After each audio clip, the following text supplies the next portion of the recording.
Yes, good morning, good afternoon, good evening from wherever you're watching from. Yeah, we are here in downtown of Kampala, Uganda, East Africa. And tonight, your host here is Daniel Mulondo. We are here to discuss the digital connectivity and the adoption of this digital economy. And together with me, I'm with a team of experts from the other side to this side. So for those of you who are watching us from different social platforms, YouTube channel, Facebook, Twitter, on Discord, on Telegram, please make sure that you raise your hand, do type in a comment what has stood out for you on whatever we're going to discuss. The topic of discussion is digital connectivity in the African continent. So let me start from the other side. Let's introduce ourselves and then we go to the next topic of discussion. Thank you. My name is Moses Sule and I'm the digital expert. Some people say that, yes. But I just love digital marketing. Wow. Yes. You're welcome. Abbas is my name. I'm a crypto tutor, digital tutor at Naiwan. It's nice to be here. Pleasure to meet you, Abbas. Thank you. We call you Green Wolf. Yes, the Green Wolf. Because you manage markets as a market maker. Okay. Yes, my name is Akram Kawiye. I'm a computer programmer in a blockchain developer. Yes. Pleasure meeting you, Akram. Pleasure being here. Musudi, Yes, sir. the man behind coding, Yes. at the incubators lab here we have. Okay, dear viewers, you're welcome. We are here.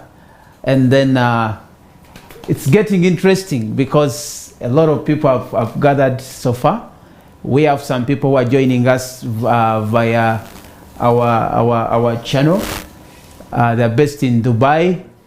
Mr. Killian, are you there to say hello to the people?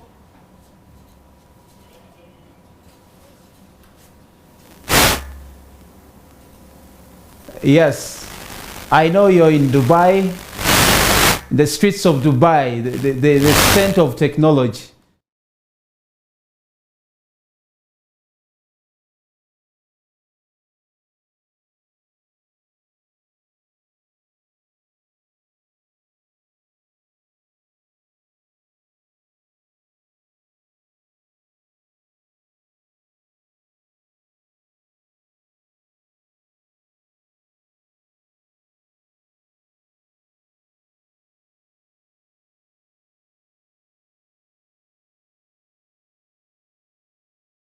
What information that you can. As you all know very well, that Naiwan is an education platform at the core.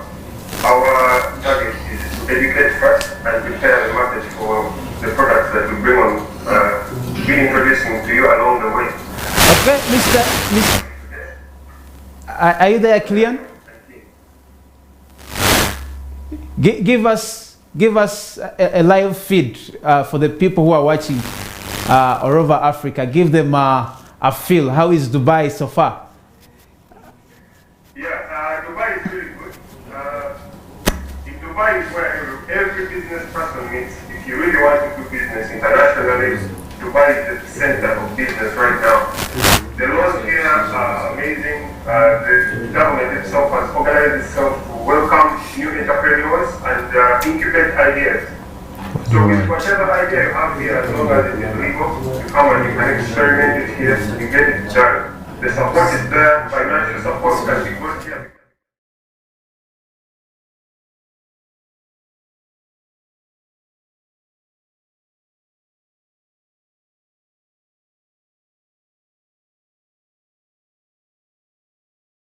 This is the second time we are coming here, representing Naiwan today, of course.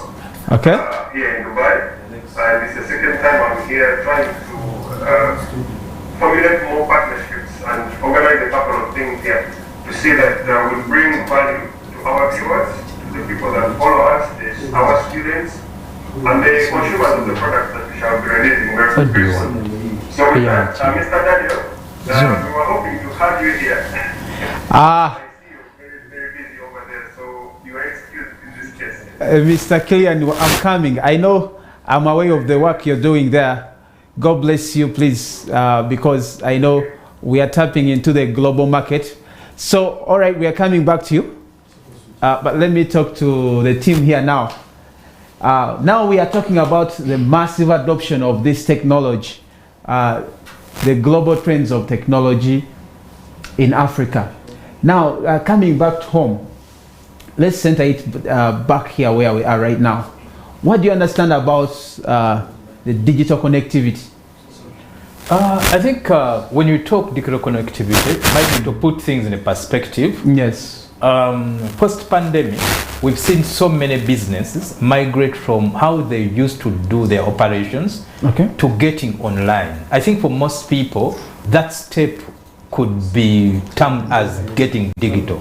And we have seen so many fintech companies getting on board. We have seen a lot of mobile applications. Most businesses adopt mobile applications to do other operations. We've seen a lot of e-commerce platforms sprouting out. And I think for me, this is truly the era of digital connectivity. It means that businesses are now getting more digital. And I think as someone who is who has been doing a lot of digital marketing, we saw a lot of people jumping ship. Let me put this in a perspective. There is an internet report in Uganda that reports that since January 2021 up to January 2022, there are 18 million Ugandans that adopted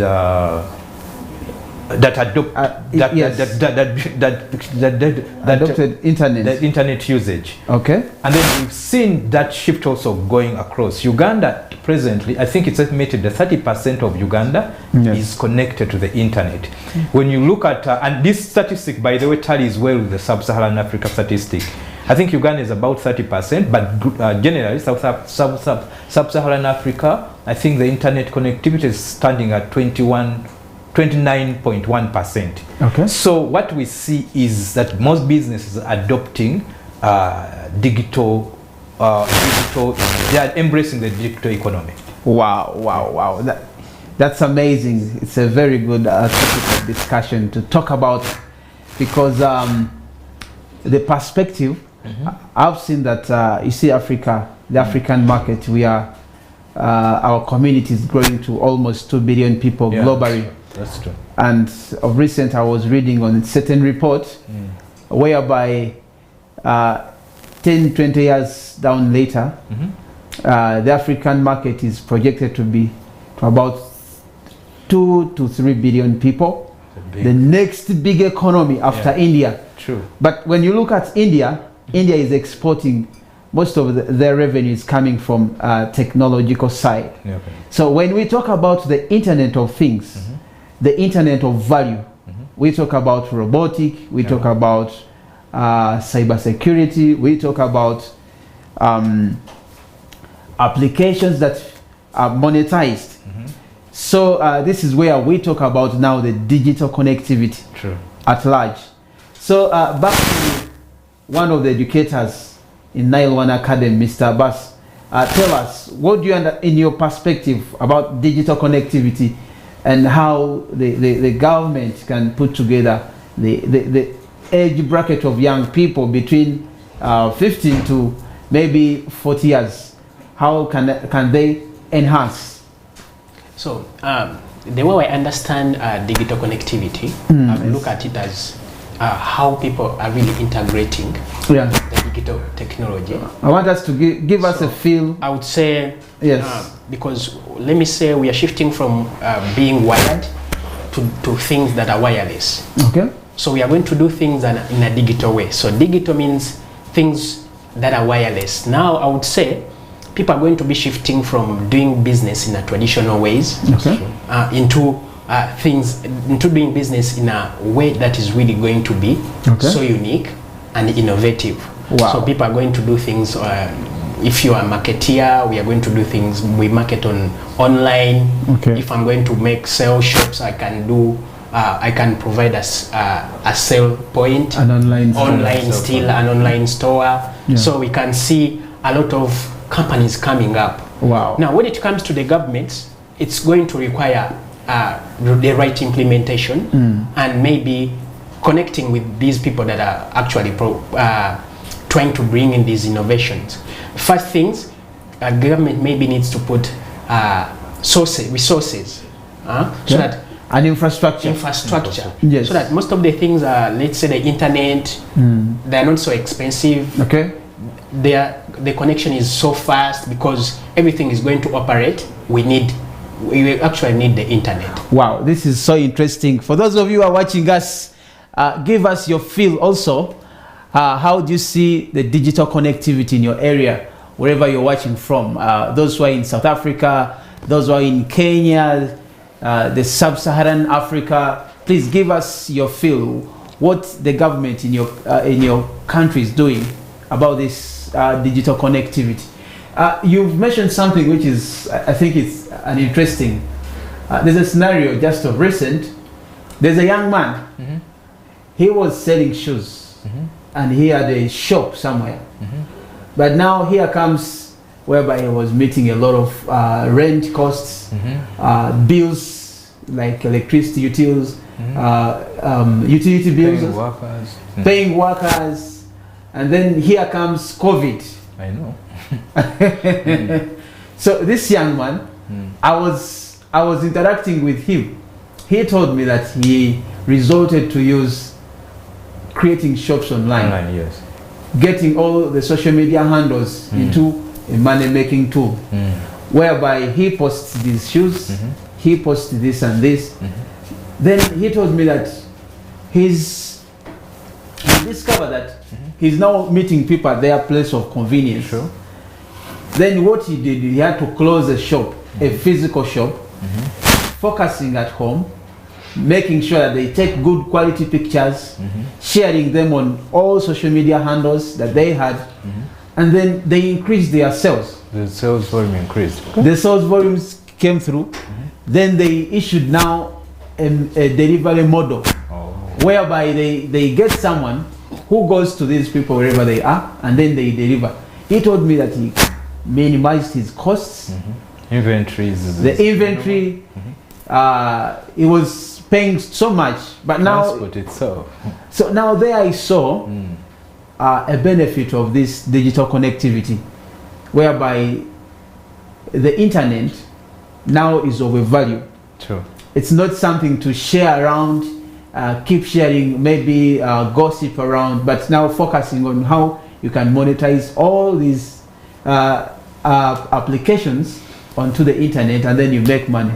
Some people are saying it's a human right now. So that's and looking at it from that perspective, just looking at the example that you've cited, this gentleman closed shop was having a lot of inventory, and he could tell you, like some businesses that have really benefited from this shift, that the best thing that ever happened to them was COVID. Of course, in the perspective of how their business has panned out. He actually told me that COVID, it's a blessing in this. Exactly. So from his perspective, of course, not to the death of the pushed him into the digital economy. And I think that's what we are talking about. And I think that's why this digital connectivity really needs to different stakeholders need to come on board, the governments, the private sector, to ensure that access, like my friend shared, is simple, it's affordable, and then the infrastructure is seamless. Wow. Then before I come to you, Mr. Killian, are you there? Okay, you're gonna give us a feel of how digital connectivity in Dubai is, because the last time I was there, you cannot survive when you don't have your phone, because right away from food you order it online. Transport, you want to go to Palm Jumeirah, you've got to order through Kaim. You go to Dubai Mall, there's an app for Dubai Mall. You don't just walk in, because you can spend the whole day moving around So you've got to have an application for that. So when we talk digital connectivity, that is the They understand epitome. it. But let me go to before I go to Mr. Killian, let me come to our developer here. Is a coder. Briefly tell us about the digital connectivity, the brains behind this tech. Yes, thank you, Mr. Daniel. I think digital connectivity, the government has a key role to play. Okay. Because first of all, before us, the coders, the developers, could put out programs that people could use, we need cheap internet. Okay. That means government has to work with investors who can bring in funds and develop infrastructure and provide internet access to the people. So you can also get access to the internet and maybe read about what you have to produce to our people. Yeah. Yes, as coders, we play also a very key role because we interact. Yeah. Okay. We are the intermediary between the computers, the machines, and then the users. Yeah. Yes. So also urge the government to put up initiatives to onboard young people, especially the youth, Okay. to learn new skills, the skills of the digital skills especially, not just programming, also digital marketing, learn skills of how to make business, operate online. Okay. Because the future is digital. Wow. So here is the thing from maybe your submission, that the government has a key role. Very definitely. It's very, because I've seen it, like right now we've been using fiber, but because of the evolution of internet, now there is what we call satellite internet, which is coming through. Sure. Just of recent, Elon Musk, the founder of Starlink, Tesla. and Tesla, And Twitter now. And Twitter now. Wow. And Twitter. So of recent he communicated that Nigeria and another country, it's keep on skipping my mind, they have already signed a deal to deploy this internet. Well, we also use it on a dry test run, but we really need, maybe as a government, they have to harness, they have to put up an environment where all these technologies or these companies can work, so that internet becomes a necessity. Yeah. Otherwise, the world is a global village, and how our young people are going to compete with the international people. Then number two, the future is digital. I concur with you. Of recent, Dubai, they deployed a project of 1 million coders. Yes, and now they are getting all the cream, the top cream from different world, different countries. Even if you can be able to submit, deliver, or as a coach or as a developer, they take you to their special economic zones, and then they make sure that you deliver. Imagine African governments could do that. Yeah. Because how I wish. Coding is another form of labor, and Yes. the future labor. But I think from just what he's talking about, because from what he's saying, Dubai is strategizing, they're positioning themselves that for the new innovation, they are ready. Yes. And I think maybe what most African governments, sometimes we are followers of events. And I wish we could be on the forefront to take on this internet revolution. Because just like what Daniel said, if Mr. Elon Musk, who is innovating the satellite internet, like you said, right now internet access in Uganda stands at 30%, and the challenges are infrastructure. How do you really get the whole And country even some connected? applications are prohibited. But now, imagine the satellite internet that can cover the whole country seamlessly. And I think we are talking about quick access here. There's no underground excavation that someone went through my land. And your mother, wherever they are, up country, can be able to be connected to internet, satellite internet. I think this can open up so many markets, so many opportunities. Hello, Mr. Killian, are you there?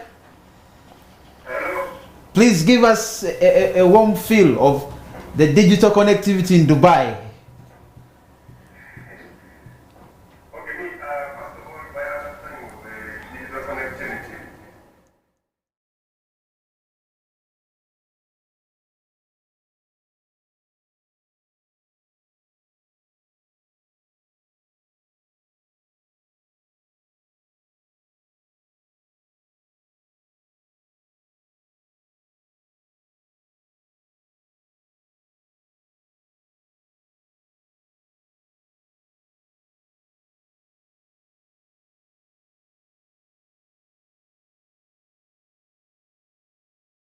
low cost income levels they have. So there are so many challenges. However, we have to improve this. Somehow the government really needs to step up, especially in our African countries, because we are lagging behind. Internet penetration in, for example, the United States is at 95%. Wow. Wow. In Finland, it's 90%. But in Uganda, it's at 30%. So you really see how we're lagging behind. For about $30, that's 100,000 about Ugandan shillings in Europe, you can have unlimited internet, 5G, with speeds of 100 megabits per second. And it's available 24/7 for an entire month. So wow. How will compete with a person paying in Uganda that same amount that even can be off. The data is done in 1 day, and the connection is very poor. So you see that it has hindered a lot of progress. Yeah. COVID, to mention about COVID is that COVID has been a blessing and also a curse in different ways. Of course, it has affected so many people negatively, but it has also opened up people's eyes how to do business. It has accelerated digital adoption in so many countries, in so many businesses. People have become more efficient in the way they organize their businesses. You mentioned about the trader. I just got a story yesterday as I was chatting with a few guys here. In Uganda, there was a trader in Chuku. We had about 10 shops. Each shop was paying a rent of $3,000 a month. 10 shops. That is just for rent. But when COVID it closed down, you know very well in Uganda, Chuku is a business center where people used to do their wholesale. So when they closed them down, he realized that most of his clients deliver to them. So the use of the shops really had no meaning. And when he went ahead to, he bought a couple of trucks, which he used to deliver there to the shops. He remained with one single shop where a contact office. And people ordered online. He's doing much better than before. Because he has cut down on costs, he has cut down on the labor, the number of people are employing in the shops. And it's still okay. So with all that, I believe, first of all, our government should work closely with, for example, the private sector to improve the infrastructure connectivity. Fiber is good, but fiber cannot reach everywhere. There are some places that are not practical to connect the fiber link. So as you mentioned, this wireless internet using satellite is going to be a game changer for many, because this can reach anywhere at any time. Actually, the advantage of studying I saw is that this satellite can be moved on demand. If, for example, Kampala has a very high demand for internet, the users are so many, and they need more bandwidth, they can move satellites together for that particular moment and they peak hour. So this cannot be programmed to move around depending on the demand that people need. Here in Dubai, there is internet connection everywhere. So the first thing you hear here, you know that if you're out and you enter a mall, you enter a hotel, any place you go in a restaurant, there's free Wi-Fi. All you need is access to a password. So you see that so many people here enjoy connecting on the internet, producing online content and so many other things because internet is available. It is still expensive here compared to other regions, but at least there are a lot of improvements coming in. And I believe Dubai is really the way now, looking here. Every business is moving here. Daniel, your favorite man in crypto,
we shall be announcing, they are trying to create more data centers in Africa, and I believe we shall be some of the leaders to bring that to Uganda.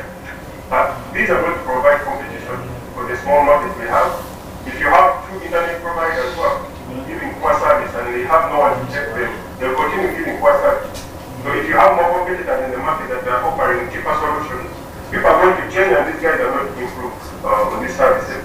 So with all that, I believe the way is just grow the digital infrastructure, first of all, make it cheaper, and this way so many industries are going to grow. It is very difficult to manage a YouTube channel in Uganda because we are internet. You will not be able to upload that nice quality video. You will not be able to live stream. We are privileged to be paying a high fee for our internet at 901, but it should not be that way because not everyone can afford that. So I believe the cost of internet should go down for starters, and a lot of industries will be supported. I'm not saying it won't come to Dubai. I believe the solution will come to Uganda as well. Yeah, we can create solutions. Yes, we shall struggle to do that. Yeah. Other than that, let's continue to strive to see that we need to help the government as well, because government works with private sector. We bring the solutions to the table. We can help implement them as long as they give the green light for that. So regulation is another thing that's required.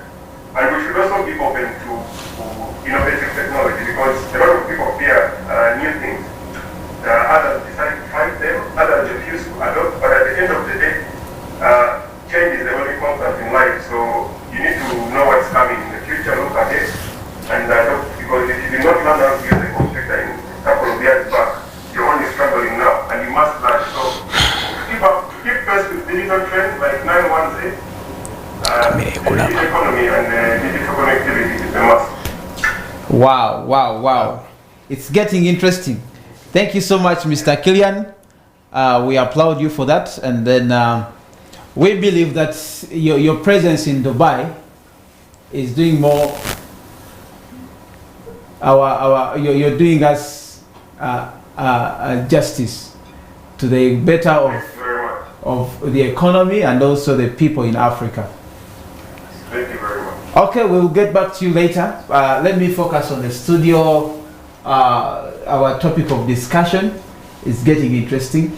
So in 2-3 minutes, let's talk about the possible solutions in the digital inclusion, the inclusivity of finances, bringing them together. For example, I understand you're on blockchain, crypto, right? Yeah. So you're going to talk about the possible solutions to people via that line. Moses, you're going to talk about the possible solution via the line of digital and the market. How now, how can someone turn the online people into consumers of either products or services? Okay. Then you're also going to talk about how the young people can be absorbed into this and get more employment opportunities. I understand coders are paid highly globally. Yeah. Okay, let's go, Moses. I think for me, I'll still talk about the experience that you shared with us of the young man who was selling shoes. Yes. And I wish more people in business can now realize, which I'm sure they have. I think the challenge you are still facing is lack of knowledge. You see, getting access to internet is easier. Probably most business people would already have an app, which could be a social media app, Twitter, which are the platforms most people use to do business. Yes. Now, how to turn that into a money machine? A little bit of education is needed here. Okay. So for me, the business world will do itself a lot of favor to really learn the skills to convert their businesses into an online selling platform.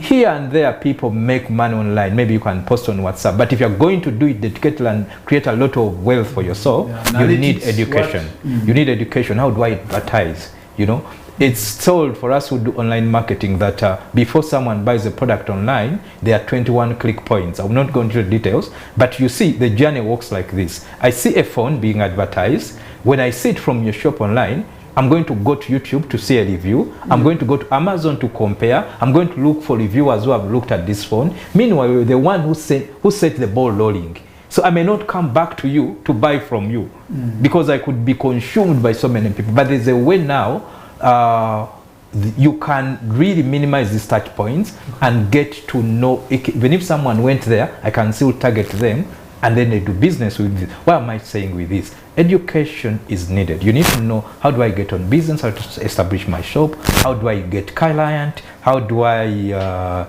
really create a very good sales journey with my products online. Okay. And I think the other thing I will talk about is the governments need to create a framework. Right now, like in Uganda, you almost mentioned it, there are some applications that are helpful that are not operating right now. And the reason came because there are so many people who are abusing. In Nigeria, Twitter was banned.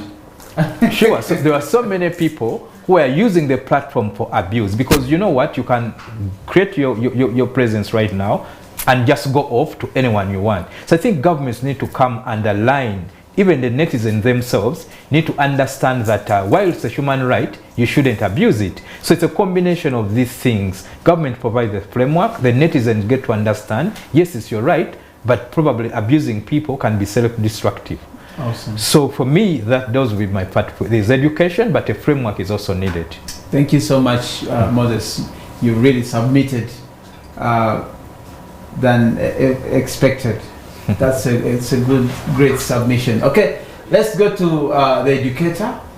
I call him the agent of change because you impart knowledge to others. True. You read what the future looks like and then you interpret it. You go into the future. You become a prophet.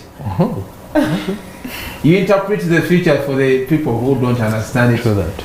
Tell us briefly about blockchain into this digital inclusivity. How is it engaging a lot of innovations, and then how people can thrive on it, because it's the Web3. I mean, it's now the technology has been simplified to the people.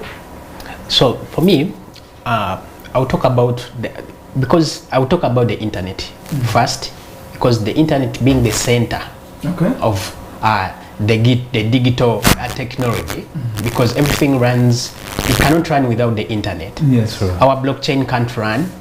We cannot use the digital coins without the internet. Yes. So it will be insufficient for us to have the connectivity of the internet without actually the quality or the internet being fast and everything. So the government needs to look into that. Beside the connectivity, first we need to have the quality connections. And then when it comes to the digital payments, because I'm bringing it in the way that people in a digital economy, they will be paying with digital money. This time I'll talk about the cryptocurrencies. So digital inclusivity comes with digital monies. Yeah, digital monies. So someone wants to maybe order something on your POS, proof of service that you have provided.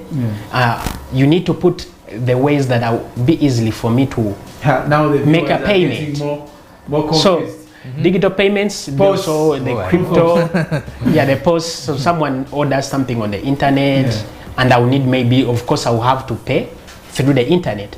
So better ways, in the crypto way, you need to include the digital coins, the cryptocurrencies, maybe the bitcoins, which is the most famous one. So because these are decentralized money.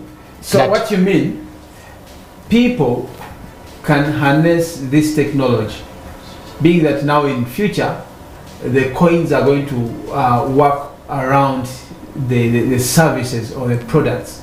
So do you think what you want to mean is that anyone can create a coin? For example, if I'm a merchant, if I'm selling something, or if I'm a hotel, can I create a coin or a token for my guests to use? Yeah, of course, that is good. It's easy, and you can actually do it and implement it. So I would say that I have a coin, Nile One. If you want to pay services at Nile One, you can actually pay through using our Nile One coin. Okay. So other services still they can implement the same thing. Okay. They make their own cryptos, they make their own coins. But this time I was looking at the most famous coins, which are liquid, which I can easily exchange from cash to crypto, from crypto to cash. Okay. So another thing, the governments is soft because some new technology are being pulled down because maybe it's pulling out the power from the governments. The fear. So the governments are still fear of the unknown. They have a lot of fear. Now we need to maybe see how to advise these governments so that they don't pull these new technologies down because people are not going to be able to use them. But let me be honest here when it comes to that. What other governments have done where these technologies, the new technologies are enhanced, they don't chase away the technology itself. What they do, they create what we call special economic zones. Now with these special economic zones, that's where they get companies that they trust to manage on their behalfs. For example, in Dubai, there's what we call DIFC. DIFC is the whatever kind. It regulates all the cryptos. It's one company that reports to the government, the regulator, that this is according to my capacity, this is how. And now the government entrusts that company to issue licenses to these other services. So it means now that if the technology comes, like we was talking about blockchain, at least you have a regulatory body that is instituted that tells you what could work and which opportunities can exploit. And what they do, they make sure that all of them are in one area. Wow. Easy to manage. They don't allow you to be everywhere. No. This is a special economic zone. You are here. We can monitor you. You are, let's say, Binance. You are this. You are this. You are FTX. I think one area. Sharing of knowledge and wisdom makes the technology. Exactly. Exactly. Wow. Okay. Thank you. So and maybe finally. Yes. Finally. We need to see how the governments can help people to actually learn how to use these digital technologies that are coming up. Because it is the government first, because this is what we have. The government is our first source to implement the ways that are easily for people to learn so that they don't get into the wrong things. So that service will be actually very good for the governments to do and implement for people to be able to get those informations. Because of and that's why the major reason why now one is available is for to help people to be able to niche, to actually I would say to get well acquainted. Well acquainted and pick what they think it's best for them, and later they let us know, and we are going to provide information that is going to help them to be able to know everything about what they have decided to approach in this new digital technology. Okay, as we come to the point of conclusion, however, it's something that is interesting. Would love to have this conversation carrying on, but because of time, we may have to put it to a close. So those who have been watching us, thank you so much. As I wind up, in 2-3 words, what is your take? Yes, we all agree that government has a key role to play here. Okay. So it is us, the citizens, that maybe have to advocate or to raise our voices to the government to get to alert or to know about this technology and their needs, because they have a lot to regulate, to take care of. Yes. Now it is us who have seen the opportunity to raise the flag and to let them know what the opportunity there is for these new technologies. Wow, thank you. That's a good one. To make sure that we raise, even as a community, being that we use these technologies, we've seen how we benefit. So it's high time we put our resources together to talk to the governments. Okay, you've been a very nice audience. For those of you who have been watching us, thank you, Kilian, for joining us from Dubai. Send our regards to Sheikh Maktoum. So, gentlemen, thank you so much. please, you've been a live panelist. I thank you for coming in. Let's keep this conversation on our social handles, and then we meet in the next topic of discussion. Thank you so much. In case you have something to ask, go to those social platforms, comment. If you want to know more details, go to all these social platforms where you're watching from to comment. But we love you. We will keep on sending you this kind of information to ignite you, to change you, to expand on your knowledge base, so that you get jump started. So that we are tired of people who have been lamenting in Africa. We want to see a group of young people who are coming up with solutions in the tech space, solutions that are going to overwhelm the world. So thank you so much, the people of Africa. God bless you. I sign out. Thank you. Thank you, guys. Thank you.